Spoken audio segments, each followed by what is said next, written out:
All right, let's go to Monday night. Cincinnati at Jacksonville. Jags favored by 8.5. Total down to 38. That's 8:15 Eastern on ESPN, ABC. Luck rankings. Both teams have been pretty lucky this year. Jacksonville 8th, Cincinnati 5th. But the total plus 5.5 is the highest of Week 13. Any thoughts on that? I think I'm done investing in Jake Browning doing anything good for a while. So I'm going to pass on this luck total, which again might be just skewed because Joe Burrow was the quarterback for so long. I'd be looking for any reason not to invest in the over. But what do you think about that? Yeah, I mean, I don't think Browning was quite as bad as he played against a tough Pittsburgh defense. It dropped all the way down to 38, so I could see coming back on the over. But it is a prime time, True. total. Almost, so I think it's been like 74% this year. So unreal. Yeah, probably not doing anything with that either way. But who do you like in the captain spot? I like Evan Ingram here. Could be a bit under the radar, I think, in the captain slot. So always like going with that. But he has, 6+ catch upside here. And he's due for some positive touchdown regression. I mean, he's got 0 touchdowns this year on 64 catches. Last year, he had 4 on 73 receptions, which sounds about right for him. So it's also a good matchup for him. Tight ends. The Bengals ranked 30th in DVOA against tight ends. They allowed that massive 9-catch, 120-yard game to Pat Freiermuth last week. And Logan Wilson went down with an injury last week. He's typically the guy, plays pretty good defense against tight ends. So if he's out, it'll just make the matchup that much better. But always like Ingram, on a full PPR site like DK, 1-game slate, I think he does have the upside to use in the captain slot. And hopefully, he finds the end zone here. That'll really put him over the edge. So I like going with him in the captain slot. Yeah, definitely a great matchup. Cincinnati's been struggling against tight ends. They've also been struggling against running backs. I'm going with ETN here. Cincinnati's 29th in DVOA against the run. Last 3 games, allowing 5 yards a carry and nearly 150 scrimmage yards to opposing backs with 4 touchdowns over those 3 games. So ETN, I know he's been a little bit banged up, but still got the 24 touches last week.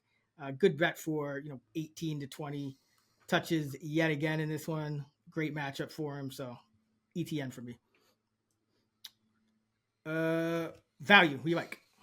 I'm going to go Tanner Hudson. The Bengals continue to use this really strict 3-way committee at tight end. I mean, all 3 of them are practically running a 40% route run rate. But when Hudson's on the field, it's almost like he's on there to just get a target. He's seeing an insane 34% target rate over the last 4 games. I mean, that's Tyreek Hill level target rate there. Obviously, I don't think he'll keep that up, but we could see his playing time go up. I mean, it does make sense to have him be, someone that Browning's targeting heavily. You just want some easy completions, get out to Hudson. So I think, we could see his playing time go up and see a 5+ catch game here. So I definitely think he's worth the play here on the single game slate. Yeah, ever since they signed him to the active roster, they intended to use him because he's not one of those guys. He just adds like another skill player to their roster. So if they didn't intend to use him, which they have each and every week, they wouldn't have kind of. Yeah, exactly. And we'll see. Maybe if T. Higgins does return, maybe that does hurt Hudson's usage. I think that's kind of why they did that. But again, it remains to be seen if Higgins will even return this week. But that would be my only concern with Hudson going forward. I'm pretty sure they called Hudson up before Higgins was hurt, though. I think it was more of a matter of their tight ends weren't really contributing much earlier in the year. Yeah, because it was 4 games ago, and Higgins played that entire game. Okay, that's good to know then. Yeah, so I think Hudson's here to stay. Nice. They're having pretty good success with that 4-way, I guess now. Platoon at tight end. I'm gonna go for value. I'm actually gonna go with Jake Browning here. I think it's a little bit of an under the radar spot.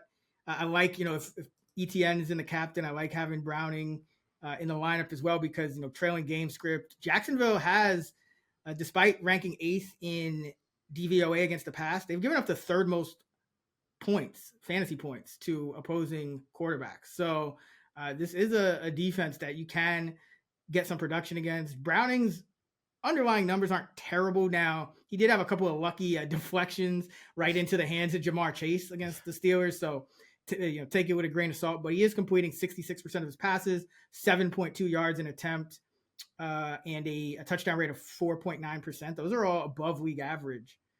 So, the scramble rate should also help. Scrambling 11% of the time, has 6 scrambles for 50 yards this year, does Browning. So there is an avenue here for him to put up decent numbers, whether it's because of game script or whatnot.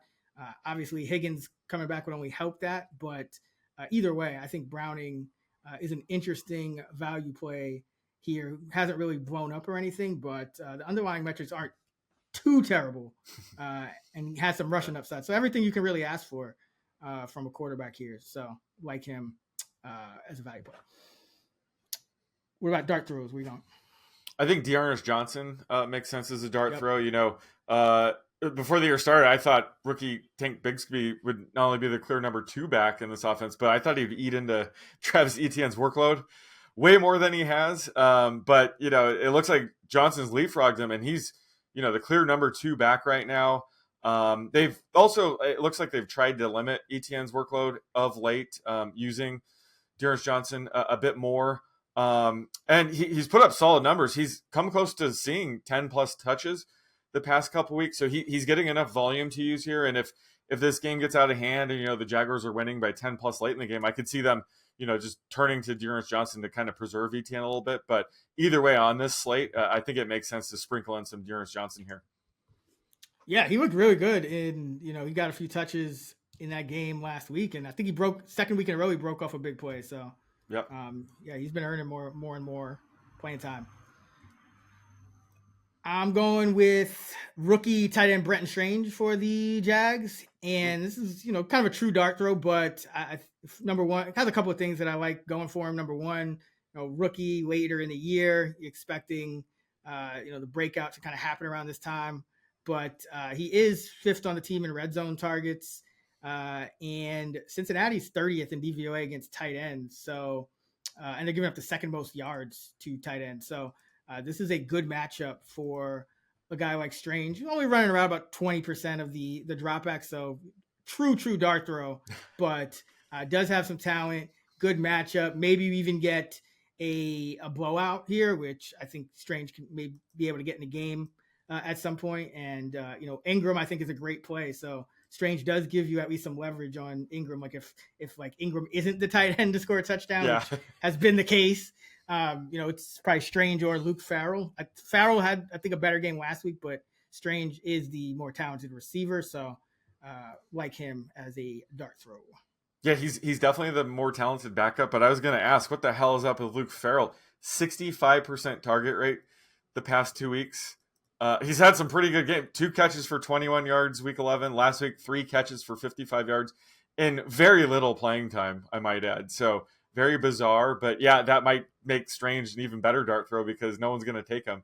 But he's certainly, he has the talent to step up and have a big game at some point. Yeah, and his role, it's kind of been consistent, right around 20% of routes. So nothing crazy, but yeah, just one of those guys that, if he pops up with, 2 catches and a touchdown, that might be enough on this slate. So Brenton Strange, that is going to do it for our night shift episode for NFL Week 13. Be sure to check out the full list of luck rankings. Those are over at actionnetwork.com. Those have been great help if you're just kind of looking for some bets or just some contrarian angles, teams that have been kind of running a little lucky with their spread, with their, point totals or their just overall totals in games. I think it does help when you're constructing your DFS lineups because you want each one of them to have kind of a story and have some type of correlation there on these single game slates, especially. Be sure to check out our full player projections episode. That's over on the Action Network podcast channel. Our fantasy previews episode where we break down the main slate is out on this channel, actionnetwork.com for all of our NFL betting and fantasy content, fantasylabs.com for our DFS tools and models. You can find Sean on X at @_oddsmaker. I'm at Chris Raybon. We're at those same handles on the free award-winning Action Network app. And don't forget to check out that Discord server as well. Link in the episode description. Until next time, let's get this money.